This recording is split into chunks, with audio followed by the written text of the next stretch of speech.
반갑습니다. 한나TV 한나입니다. 자, 오늘은요, 오랜만에 역사를 주제로 하와이 한인 이주의 역사를 다루려고 합니다.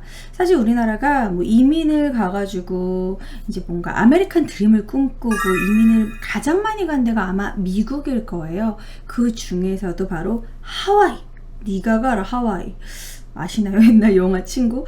근데 그 하와이 이주에 대한 이야기를 좀 해보려고 합니다. 제가 좀 알아보면서 아픈 이야기들이 많더라고요. 그래서 내가 몰랐던 이야기가 참 많구나. 또 요즘에 화제가 되는 하나의 또 이슈도 여러분들 좀 소개해드리려고 해요. 자, 일단은 이 하와이의 이민이 처음 시작된 거는 1902년이라고 합니다. 1902년에 이제 한국 최초의 공식적인 미국 이민이 이제 시작이 됐는데요. 그 중에서도 이제 미국이 하와이를 식민지로 만들었잖아요. 그러면서 하와이가 열대 기후니까 거기 엄청난 사탕수수밭이 있었습니다. 아시다시피 사탕수수는 설탕의 원료죠. 사탕수수, 바나나, 커피, 고무 뭐 이런 애들은 바로 플랜테이션 작물이라고 해서 어마어마하게 돈을 벌 수 있는, 하지만 열대기후가 필요하며 그리고 많은 노동력이 필요한 그런 작물들입니다. 하지만 안타깝게도 그 작물들을 필요로 하는 곳은 주로 잘 사는 선진국이고 주로 이제 가난한 후진국에서 그런 거를 대량으로 재배를 해서 식민지 그 노동력을 착취해서 이제 그렇게 농작물 재배하는 게 바로 플랜테이션이죠. 사탕수수도 그 중에 하나입니다.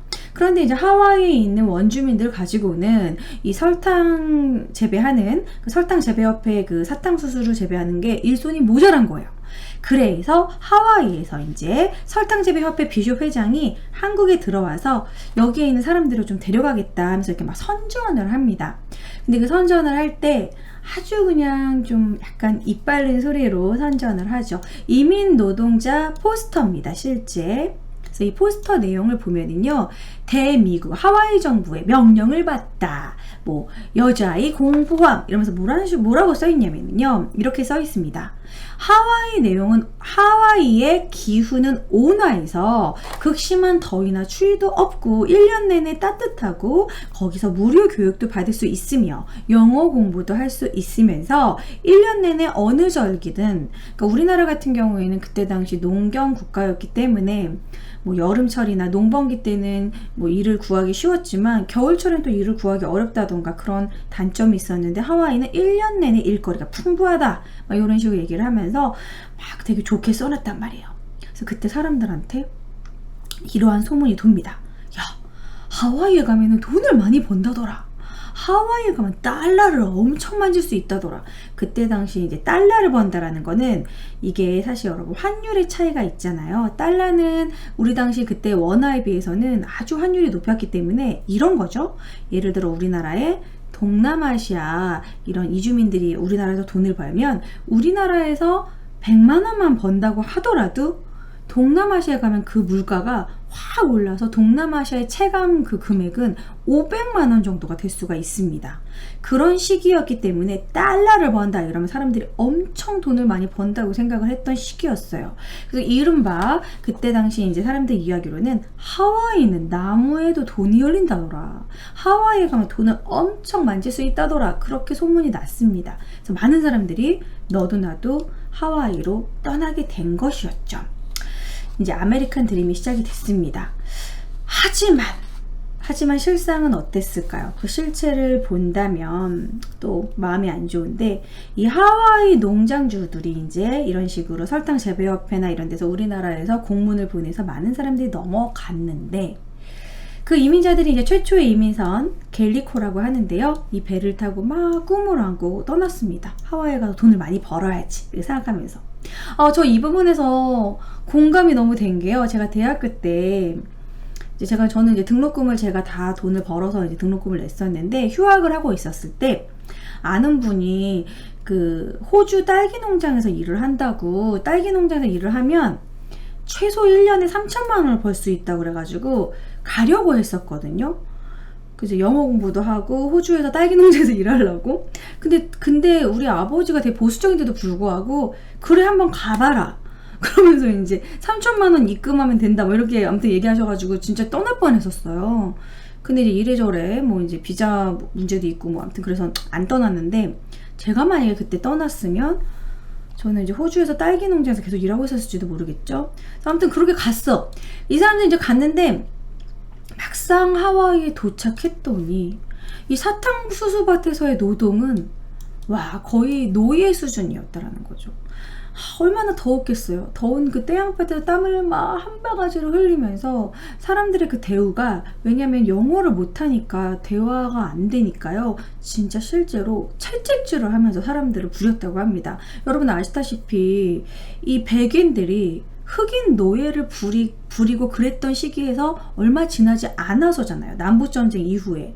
그렇기 때문에 우리나라 사람들도 노예 부리듯이 채찍질 해가면서 일을 시켰고, 그리고 이미 한번 와 있었던 그런 일본 사람들, 그 일본 이민자들은 우리나라 사람들을 또 품지 않고 텃세를 부리고 계속해서 힘든 생활이었다고 합니다. 그렇다고 해서 또 돈을 엄청 잘 번 것도 아니었고, 정말 하루에 10시간씩 일했는데 일당이 70센트, 1달러도 되지 않았다라는 거죠.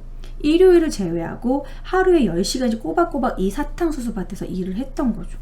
그래서 그들의 삶이 아주 고달팠다고 합니다. 그래서 1세대 그 하와이 한인 1세대들은 정말 너무 힘든 고생을 했고, 막 여기서 쓰러지고 제대로 치료도 못 받고. 근데 사실 이런 거 생각하면 우리가 우리나라에 와 있는 그 동남아 이주민들한테 정말 잘해야 된다, 또 이런 생각도 들어요. 우리나라도 이런 시기가 있었기 때문에, 그렇지 않습니까? 자, 어쨌든 그렇게 힘들었다고 하고요. 고달프고 수탈이 심했고 힘들었고, 그 얼마 받지도 못한 임금으로 또 감동 스토리가 있는데, 그때 당시 이제 이주민들의 사진을 보여드리면 사탕수수밭에서 그래도 해맑음을 잃지 않고 이렇게 일하셨죠. 그리고 이주민들의 여자분들의 사진, 여자분들 남자분들 사진 보면은 이런 사진은 이제 정말 곱게 옷 차려입고 1년에 이제 한 번 찍는 그런 사진인 거죠. 이제 이분들이 그렇게 고달픈 삶에도 불구하고 돈을 피땀 흘려서 돈을 모아가지고 진짜 일당 70센트 받아가지고 그걸 조금씩 저금해서 임시정부에 보냈다라는 거. 대한민국 임시정부에 광복을 위해 힘써달라고 돈을 보내줬고, 그리고 매년 3월 1일이 되면 3.1절 몇 주년 이게 기념을 하면서 양복을 차려입고 곱게 옷을 입고 이렇게 사진을 찍고, 3.1절마다 사진을 찍고, 뭐 대한민국 국기를 들고 또 사진을 찍고, 그러한 행사를 자기 나름대로 계속 하고 있었다라는 거. 참 이런 부분이 감동인 것 같아요. 그분들이 조국을 떠났지만 계속 조국을 마음속에 품고 임시정부에 계속해서 돈을 조달했다라는 거. 그런데 그때 당시 이렇게 이주 노동자들, 하와이라던가 유럽 쪽이라던가 뭐 우루스크인가 아무튼 그런 막 뭐 유럽 쪽에도 많아요. 파리 쪽에도 있고, 그런 분들이 한 푼 한 푼 임시정부에 돈을 보내주지 않았다면 그때 당시 임시정부는 되게 힘들었다고 합니다. 왜냐면 국내에서는 돈을 조달하기가 일제 감시가 너무 삼엄해서 외국에서는 전달하는 게 비교적 쉽지만 국내에서는 전달하기 힘들었던 그런 시기였기 때문에 이분들이 한 푼 한 푼이 아주 큰 도움이 되었다고 해요. 자, 그리고 여러분들 이 하와이 이주민들 얘기하고 하와이를 얘기하면은 절대 빼먹을 수 없는 분이 있죠. 바로 도산 안창호 선생님입니다. 여러분 강남에 그 금사라기 땅에 도산공원이 있잖아요. 제가 어렸을 때부터 도산공원에 많이 갔었는데, 이 도산이라는 의미가 하와이라는 의미라고 합니다. 여러분 알고 계셨나요? 섬 도자의 뇌산입니다. 그러니까 하와이라는 섬을 우리 도산 안창호 선생님이 1902년에 미국의 교육 시스템을 배우기 위해서 미국행 배길에 올랐는데, 배에서 하와이라는 섬을 이렇게 딱 보면서 큰 감명을 받았대요. 와, 이렇게 망망대해에 이렇게 큰 섬이 우뚝 솟아서 있구나. 뭔가 거기서 딱 감동을 느끼면서 이렇게 생각을 하셨다고 합니다. 나는 그 섬을 바라보면서 어떤 대양의 선구자를 만난 듯하여 여간 감동하지 않았습니다. 그래서 내 호를 도산이라고 지었다. 도산이란 의미는 이제 안창호 선생님이 생각한 도산이라는 의미는 망망대해에 우뚝 선 섬이 되리라. 너무 멋지지 않습니까? 그러니까 뭔가 개척, 선구자가 되겠다라는 그런 마음을 담은 망망대해에 우뚝 선 섬 하나, 도산. 그렇게 해서 도산은 하와이를 의미한다고 합니다. 그래서 실제로 이 도산 안창호 선생님은 하와이 사탕수수밭에서 막 그런 한인 1세대랑 같이 고생도 하셨고 많이 그런 부분을 선구자로 개척하셨던 분이죠. 그래서 이 도산 안창호 선생님은요, 이 하와이 이주민들과 우리 그 미국에 있는 한인들을 모아가지고 공립협회 1세대 미국 이민자들을 이제 모아가지고 미국 내 최초의 한인단체인 공립협회를 만들게 됩니다. 그래서 자기네들에게 서로 돕기도 하고 우리끼리 이런 약속을 지키자라는 협회를 만드는데요. 거기 초대 회장으로 이제 활동을 하셨는데 당시 공립협회 규칙을 보면은요 좀 웃길 수도 있습니다. 밤 9시에 잠자리에 들 것, 속옷 차림으로 외출하지 말 것, 방을 깨끗이 정리할 것, 버는 돈을 저축하거나 본국으로 보낼 것, 차이나타운에 가서 돈을 쓰지 말 것. 이런 식으로 일찍 자고 난 두 번째가 너무 웃겼어. 속옷 차림으로 외출하지 좀 말고 방을 깨끗이 정리하고. 그러니까 이 앞에 세 개는 외국 나가서 나라 망신 시키지 말아라 라는 그런 부분인 것 같아요. 그리고 버는 돈을 조금해서 저축해서 본국으로 보내고 임시정부에 보내고 그리고 차이나타운 가가지고 술 먹고 흥청망청 막 도박을 한다던가 그렇게 돈 쓰지 말아라. 뭐 그런 내용이었던 것 같습니다. 요 내용만 딱 보더라도 그때 당시 이제 우리나라 그런 사람들의 수준을 알 수 있는 것 같아요. 뭐랄까 그냥 밤늦게까지 놀고 먹고 술 마시고 막 이렇게 아직 무슨 초등학생 속옷 차림으로 돌아다니지 마. 방 깨끗이 치워. 9시면 착한 어린이 빨리 잠들어야지. 약간 그런 느낌 아닙니까? 그래서 그때 당시 우리나라 사람들이 좀 문화 수준이 이렇게 높지는 않았다라는 걸 알 수 있고요. 근데 실제로요. 1990년대만 하더라도요. 그 유럽의 어떤 호텔에는 이런 경고문도 붙긴 했었습니다. 90년대 우리나라는 아직 해외여행이 막 활발하게 되지 않았던 시기예요. 90년대 그러면은 유럽에 누가 먼저 진출해서 해외여행을 많이 갔냐면 일본 사람들이었습니다. 일본 남자들은요 한국 남자보다도 더욱더 요시 막 잭쇼 뭐 이런 식으로 약간 남성다움을 어필하는 게 더 심하대요. 일본 남자들이. 그래서 스모 팬티를 입고 다니는 사람들이 이렇게 많았다고 합니다. 스모 팬티란 그 스트리트 파이터 혼다 아세요? 그 혼다가 입고 있는 그런 반쭈 같은 건데 이 스모 선수들이 그냥 입는 거니까 그냥 보여드릴게요. 이겁니다. 약간 티 팬티 같기도 하지만 삿바식으로 이런 민망한 반쭈를 입고 막 호텔을 돌아다니니까 일본인들 스모 팬티 입고 돌아다니지 말아라. 그러니까 이런 아시아인들 이렇게 속옷 입고 돌아다니지 말아라라는 그 경고문이 붙어있을 정도였대요. 그러니까 그렇게 외국 나가서 나랑 만신 시키지 말아라 막 그런 부분이겠죠. 근데 진짜 가끔씩 여러분 외국 가가지고 유명한 탑이나 뭐 이렇게 문화재 같은 데서 여러분 이건 정말 하지 맙시다. 누구누구 왔다가 누구야 사랑해 우리 사랑 영원히 막 이런 거 한글로 막 새기고 문화재에다가 아직도 있을 거예요. 그런 거 진정한 나라 망신이죠. 그쵸? 자 어쨌든 이런 식으로 이렇게 공립협회를 만들어서 이런 이주 한인들을 이끌고 그랬던 분들이 대표적으로 도산 안창호 선생님이었다라는 거. 자, 도산 안창호 선생님은요, 이런 식으로 이제 계속 그 공립협회를 이어서 대한인 국민회를 만들어서 그 안에서도 독립운동에 힘썼고, 또한 아시다시피 대한민국 임시정부의 내무총장으로 임정을 또 이끌었던 분으로 유명하죠. 그리고 안창호 선생님은요, 그 교육의 선구자 중에서도 참교육의 선구자라고 얘기할 수 있습니다.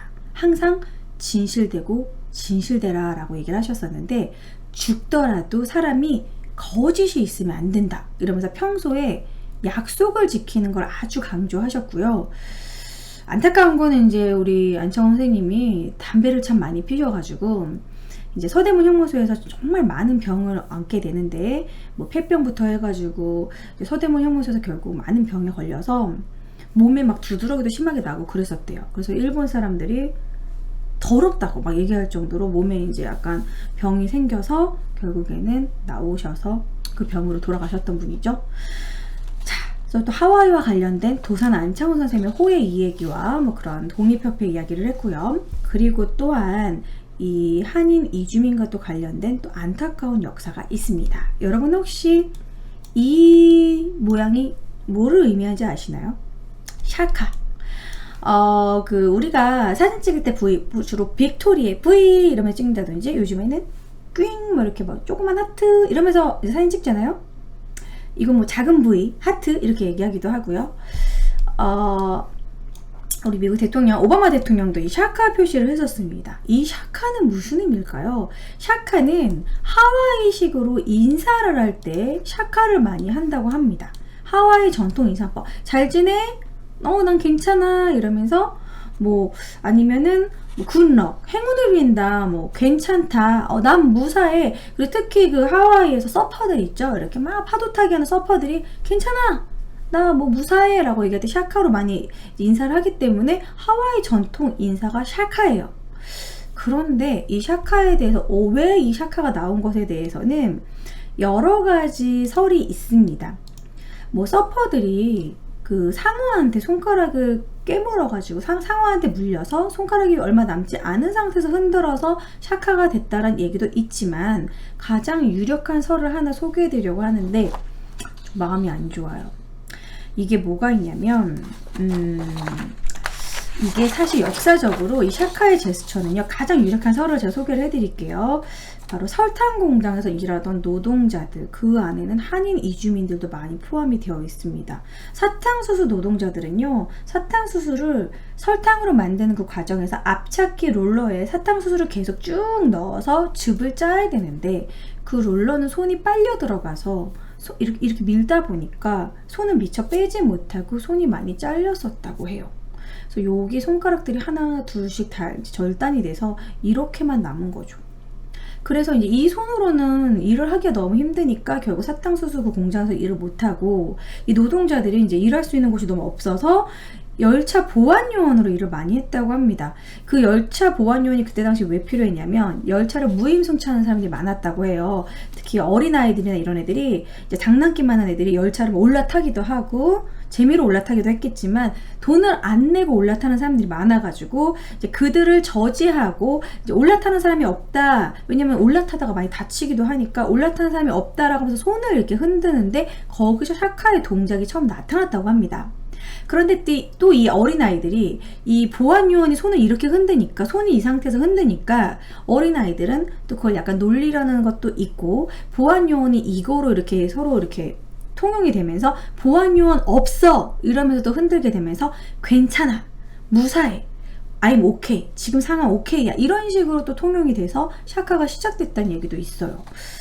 어떻게 보면은 현재는 이제 하와이 알로하 이런 식으로 해서 인사법으로 샤카를 하고 사진 찍을 때 이렇게 웃으면서 찍지만, 그 관련된 설은 이런 좀 한인 이주민과 관련된 사탕수수 공장에 일했던 분들의 손가락을 다친 또 그런 슬픈 이야기가 있다라는 설에 좀 저는 이 부분에서 너무 놀랐어요.